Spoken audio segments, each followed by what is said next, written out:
নমস্কার বন্ধুরা, আমি সাগরিকা পাত্র। আমার চ্যানেলে তোমাদের স্বাগত।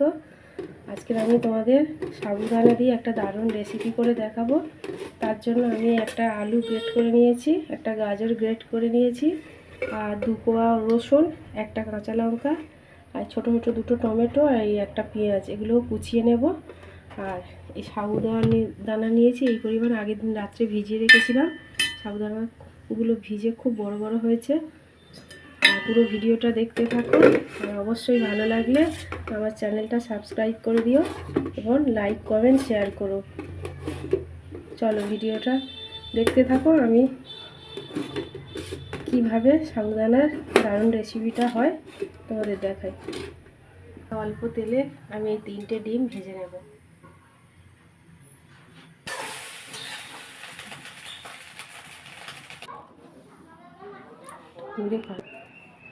অল্প তেল দিয়ে এই রসুন, পেঁয়াজ কুচিটা, আলু গ্রেট করা আলু আর গাজরটা একটু নেড়ে চেড়ে নেবো কড়াই।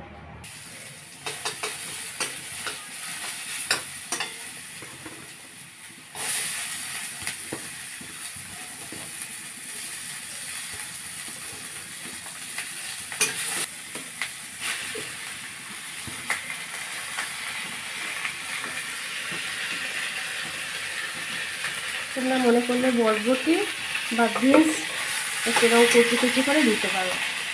নুন দিয়ে দেবো স্বাদ মতো, করে একটু হলুদও দিয়ে দেবো।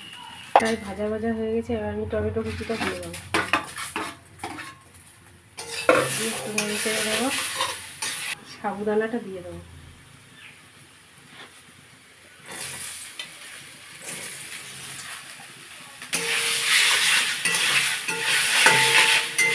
এরকম করে দেবো আর নাড়বো। এর মধ্যে ভেজে রাখা ডিমগুলো দিয়ে দেবো। স্বাদ মতো আর একটু নুন দিয়ে দেবো, যেহেতু সাবুদানায় কোনো নুন দেওয়া ছিল না। ভালো করে একটু নেড়ে ছেড়ে দেবো। কালার চেঞ্জ, আর জিনিসটা মানে ধীরে ধীরে বাড়ছে। যতটা পরিমাণ ছিল, যত রান্না করছি ধীরে ধীরে বাড়ছে। আর দেখতে কি সুন্দর হয়েছে, পুরো থকথকে, খেতেও খুব টেস্ট হবে। এখন ওভেন অফ করে পুরো জিনিসটা আমি নামিয়ে নেব।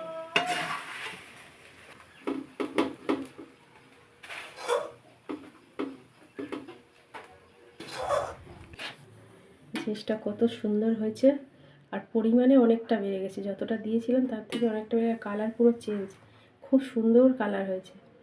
একটা কাঁচের মতো কালার, তার মধ্যে লাল সাদা, খুব সুন্দর একটা কালার হয়েছে। দেখতেও ভালো হয়েছে, খেতেও খুব সুন্দর।